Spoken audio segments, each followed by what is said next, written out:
Today we're going to do two things. First of all, we're going to recap our KvK, which is at this point pretty much wrapped up. And then I want to talk about the future of 2605. That's the Smash Squad in my kingdom. Let's get going.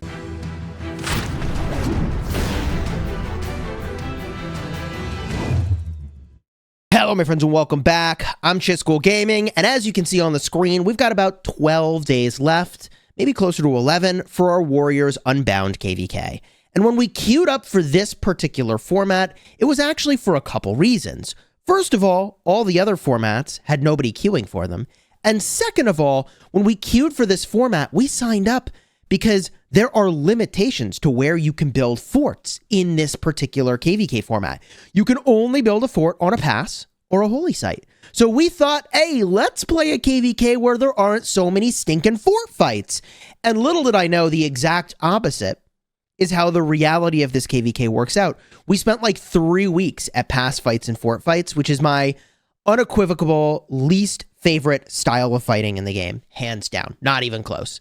I much prefer flag fighting. I much prefer when there's actual consequences that are more immediate for when burns happen.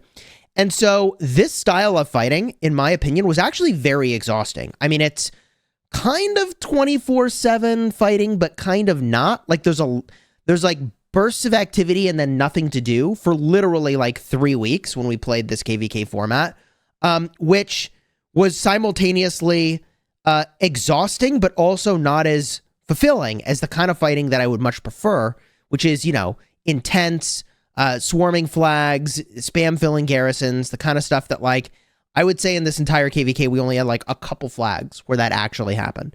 So what does that mean? What was the significance of that? I think we're not queuing up for Warriors Unbound again, personally. And ultimately, we did win this KvK. Now, I want to talk about that very briefly. And there's a couple people who have some really interesting approaches to sort of revisionist history and sort of revising the realities of how this KvK unfolded. So I'll just take a moment to remind everyone of the reality of kind of how we ended up in the ally situation we have and how things unfolded, right? So at the start of the KvK, we actually planned to ally 846, and we proposed to them that it be our war camp and the 846 war camp versus everybody. 846 came back and said, let's do top versus bottom, and so that was kind of what was announced. Mimi and 1302 were like, hey, guys, like if that's the KvK, we're not going to play it. That's unfair. And given our extremely bad experience in 2605 with match not found and gaining too much power, Cortex acted very quickly, and I think it was correct to do so, to say, okay, we literally cannot have a KvK with no fighting. It will kill our kingdom. You can never do that, ever, literally ever.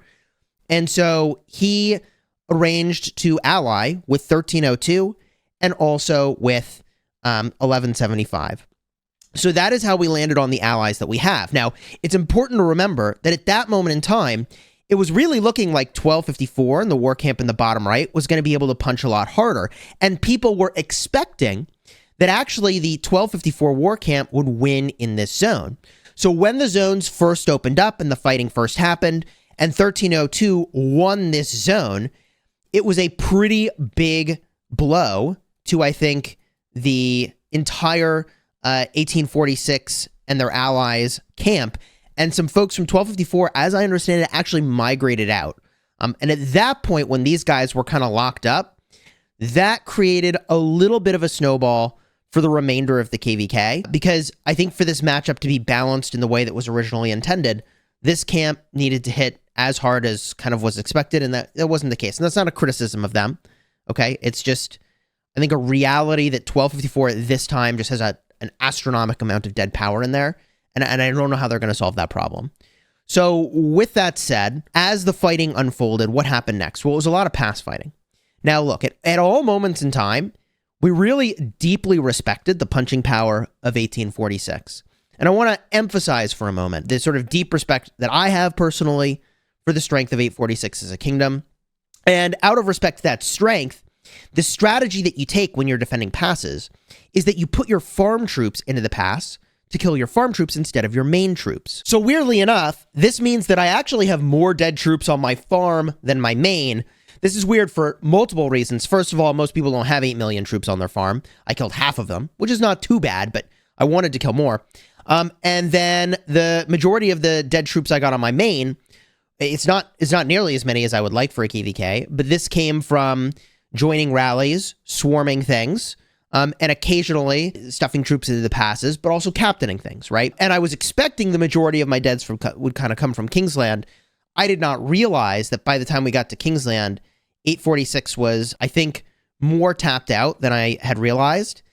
And also the Kingsland opening time was just absolutely miserable for them. It was pretty bad for us too. I mean, it was like 11:30 at night, but I think for most of them, being a European-based kingdom, it was worse. It was like, I don't know, 5:30 in the morning or something like that.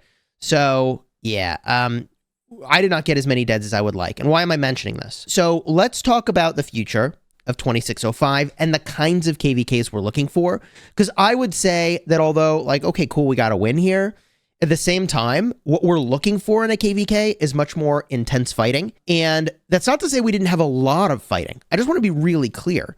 Like, it was 3 freaking weeks of, you know, any time around the clock, you could need to be fighting, which is like cool in some ways, but also I think better suited to Call of Dragons than it is in Rise of Kingdoms. So without getting into that nuance, I'll simply say that in the future, we're looking for KvKs and ally situations and matchups where the fighting is more intense for a shorter window of time. That's not to say we don't like lots of fighting, but what I'm trying to say is that between the option of intermittent, randomly brief, heavy periods of fighting versus like a really intense 3-day window and then it's done, I would rather have those intense windows of fighting and than sort of the weird, prolonged, I don't know, man. It's like very schedule ruining fighting where it's like 3 weeks of intermittent battling. Okay, so we're looking for those, I think, tougher fights. And our allies this KvK were great. Really great allies. Very happy with those choices. I think it's been great working with 1175. It's been great working with the folks in 1302 and their war camp. I think, you know, it would have been great to work with 1846 as well. And, you know, I hope they're not closed off to that possibility based off the experience in this KvK. I feel like everyone's been pretty respectful, with the exception of a few individuals that are always going to run their mouths and like, what are you going to do? I mean, some people are always going to do that, right? So from a fighting standpoint, we're looking to get into those more intense fights. And I would say this is really not representative of the kind of Kingsland fight that we'd like to be having in the future. So I mentioned that so that our members know, the folks who joined here, they're like, hey, we're not really looking to create the kind of fight we had here. We're looking for tougher fights and more intense fights than this situation. The next thing I want to kind of clarify with regard to our future is also kind of what are we looking for in Ark League? And I don't want to open up the entire can of worms, although I recognize talking about this in some ways does do so. But in Ark League, I feel like we had a really great season right up until the choices were made for this semifinals match. And without getting into all of the details of this semifinals match, I feel like the team did an amazing job and did actually almost exactly what I advertised we would hope to do, which is to push really far in Ark League for the first time playing together as a team. And like, yeah, some people from the SW team had played together before, but there were a lot of new people on this team. And we did get a top 4, which is awesome. But in this matchup here, our Ark planner and our KvK planner were the same person. And, you know, look, it's Cortex, and Cortex is always going to prioritize KvK over Ark. And I'm not trying to make excuses, but moving forward, what we're going to do is have a separate Ark planner whose sole accountability is making the Ark team the absolute best that it can possibly be. And in no moment in time moving forward, I would hope that we ever make this prioritization that, like, yeah, the KvK is the thing that will, I mean, I can't say that we'd never prioritize this, right? But like, you know, the difficulty has always been around of like, what do you prioritize? The KvK fighting or the Ark League battle? And in this instance in particular, I think we should have taken this Ark League fight rather than prioritizing the KvK. And the weirdness of being in, you know, a 1-2 alliance kingdom is that the reality is that the literal like 30 best rallies and garrisons are all put into this squad. Technically, you could say the 45 best rallies and garrisons in the kingdom are in this spot. So, like, if you think we can take rallies against the likes of Makote when all those players are in Ark, you're wrong. Like, it's going to be a lot of dead troops. And I just think in the future, we need to have a better solution to that problem. And so, among other things, we split the leadership of the kingdom and the Ark lead will run Ark with the exclusive role and responsibility of making it the best team possible. And I would hope that in the future, we push even further into Ark League, because I think with the right preparation, we could be sitting potentially in this finals match, but that's not what we did. And so we finished in the quarterfinals. In the quarterfinals, for the first time playing together, I feel pretty good about. In fact, I feel great about. But I also feel like moving forward, we push for the possibility of a championship battle and hopefully a championship title. Not guaranteeing that we can do that, but it's a thing that I think we should be pushing for. And, I hope that at some point, the conflict between KvK and Ark League will be addressed, but I don't know how you do that. And I don't think, quite frankly, I don't think it will be. I think it is what it is. And the best plan is to have a planner whose sole accountability is to make sure that we dominate in Ark. So that is still a goal for our kingdom. Top placements in Ark and also really difficult KvKs. And I felt it necessary to clarify that, like, yeah, this KvK had a lot of fighting, but the kind of context, the style of that fighting is not really what we're hoping for. We're looking for more like you can take a couple days off work, have amazing fun, and then it's, not wrapped up, but the zone is wrapped up style of fighting. Then like 3 weeks of like, oh, hey, it's 2 a.m. and you're needed, or, oh, it's 6 a.m. and now is when the fighting's happening for the day.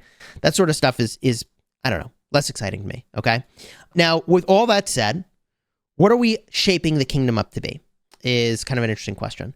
And we still need to have the conversation among the leadership team, which we're doing imminently, around how we shape up the relationship between the first and second alliance in the kingdom. So this is I call it a 1-2 alliance kingdom, because quite frankly, in this first migration, we really just cranked on the main alliance, which at this moment in time is 15.9 billion power. I think in this KvK, we peaked around, I don't know what the number was, like 18 or 19 billion power. Probably 18 was the number. And we've got almost 1.2 trillion kill points. I think that number goes down to 1.1 as an alliance when we actually shift back down to 150 members. And there wasn't as much field fighting in this KvK, by the way, as I would say we're sort of typically hunting for in a KvK as well. And the second alliance that we have in the kingdom, if I scroll on down, is none. So while we're still figuring out what the growth ought to look like for both none and SW after this migration, we are definitely going to evaluate all the migrants coming in, and hopefully there'll be folks that are going to W and also folks that are going to none, and the sort of relationship between them will be, I think, shaped a little bit based off of, hey, like, who wants to migrate in? So if you are interested in migrating to 2605, I'll have a link in the description. The folks that run that migration are extremely aggressive in evaluating who really can come here versus who cannot. And that's just based on the reality that the spaces are super limited in our kingdom, and also that Imperium kingdoms are getting smaller and smaller and smaller. So the number of spaces over time is simply going down. So every player that comes in the doors needs to be a high impact, high kill point individual for KvKs. I mean, you basically ought to be a savage if you want to apply. And if you think that's you, or it might be you, you should apply. There's no harm in applying, right?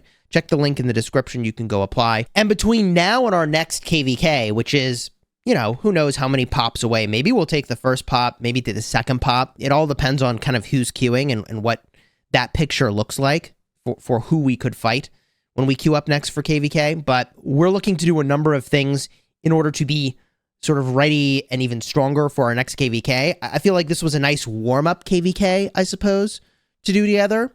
But from this KvK, there's a bunch of war leads that we're going to promote up. There's a bunch of people that we're going to put into leadership positions to fill out our leadership team, which is a great choice. And I don't know, I'm hyped for the future of kind of what we're doing here. I am more broadly very worried about the state of endgame Imperium kingdoms and Rise of Kingdoms and the ability of those kingdoms to get really hard fights against each other.